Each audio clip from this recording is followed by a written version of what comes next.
அதுக்கடுத்து இந்த இடத்துல ஒரு ரெட் லேம்ப் இருக்கும். இந்த லேம்ப் வந்து அவர் ஓட்டு போட்ட உடனே இந்த லைட் வந்து எரியும். இதெல்லாம் உங்களுக்கு தெரியும். கொஞ்சம் வேகமாக போகும். Candidate set button, candidate lamp. இந்த கேண்டிடேட் செட் பட்டன்ல தான் நீங்க கொஞ்சம் கவனமா இருக்கணும்.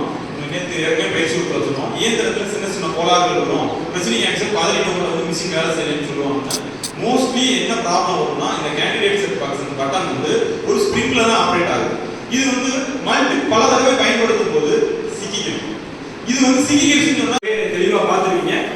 நம்ம உங்களுக்கு கேண்டிடேட் செட் பண்ணும்போது சாரோ அல்லது காசாரோ வந்து உங்களுக்கு முழுமையாக பயிற்சி தான் உங்களுக்கு செய்வாங்க. அதனால இதெல்லாம் நீங்க வந்து உங்களை பொறுத்தளவுல ஐஎம்பி கூட செட் பண்ணிக்கலாம். இன்னொரு விஷயம், பேலன்ஸ் யூனிட்டை பொறுத்தளவுல பிரசிடிங் ஆஃபீஸரோ பிஓ 1 2 3 இதுல எந்த வேலையும் அவங்க கிடையாது. இதை பொறுத்தளவுல என்ன செட்டப்ல நம்ம கொடுக்குறோமோ அப்படியே வச்சுட்டு போறாங்க. இதுல அவங்க எந்த சீல் வைக்க போறது இல்லை, எந்த இதுவும் டேக் போட போறது இல்லை. இது எல்லாமே கேண்டிடேட் செட்டப்பா. அந்த கலர் கொடி பார்த்துங்க, கருப்பு சிவப்பு கொஞ்சம் ஆன் ஆஃப் சுவிட்ச். அடுத்து பணம் போனியா பின்பகுதி இதான் பவர் சுவிட்ச்,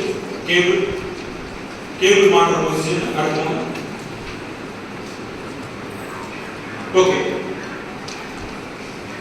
இது டேட்டா இன்டர்ஃபேஸ் கேபிள். இது நீங்க எதுவும் பண்ணக்கூடாது. இது யாருக்கு வருவோம்னா, ஒருவேளை இந்த இயந்திரம் ரொம்ப பழுதாயிடுச்சு, எலெக்ஷன்லாம் முடிஞ்சிருச்சு, ஆனா இது வந்து நம்மளால இருக்கிற நம்முடைய அந்த போலிங் ஏஜென்ட்ஸோட கையெழுத்தை போட சொல்லுங்க. அப்பதான் இந்த சீன் வந்து இது எதுக்காக யார் மிஷினை டாம்பர் பண்ணலன்னு தெரிஞ்சுக்கிறதுக்காண்டி. அதுக்கு என்ன ஆதாரம்? இதுல அவங்க கையெழுத்து போடுறது. நிறைய பிரச்சனைங்க என்ன நினைக்கிறாங்கன்னா, போலிங் ஏஜென்ட் வந்து அவங்களுடைய டிஸ்டர்பன்ஸா நினைப்பாங்க. என்ன இப்ப பார்த்தா தொந்தரவு பண்ணிட்டே இருக்காங்க, இவங்களுக்குலாம் நம்ம பயிற்சி. அது கிடையாது. ஒரு ஃப்ரீ அண்ட் ஃபேர் எலெக்ஷன் நடக்குது அப்படின்னு அவங்க எங்கெங்கெல்லாம் கையெழுத்து போடலாம்? இந்த கிரீன் பேப்பர் சீல் பின்னாடி கையெழுத்து போடலாம். அதுக்கடுத்து இந்த அட்ரஸ் டாக் வைக்கிறோம் இல்லையா, இதுக்கு பின்னாடி போடலாம். மிக முக்கியமா இந்த சுத்தி வைக்கிறோம் இல்லையா, அவுட்டர் பேப்பர் ஸ்ட்ரிப் சீல், அதுல கையெழுத்து போடலாம். ஆனா கையெழுத்து எங்க போடணுங்கிறது முக்கியம். இந்த சீலோட முன்பகுதியில வந்து கையெழுத்து போடக்கூடாது. பின்பகுதி இதுதான் ஒயிட் கலரா இருக்கும், இதுதான் கையெழுத்து போடணும். Okay, then next. ஓகே, இதெல்லாம் நீங்க ஏற்கனவே பார்த்துருப்பீங்க.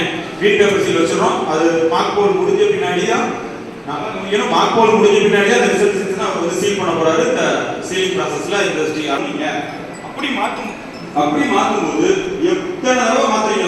ஒரு தடவை தான் மாற்றணும். அது காலையில் மாற்றம் நடக்கும் போதும் ஏதாவது ஒரு கோளாறு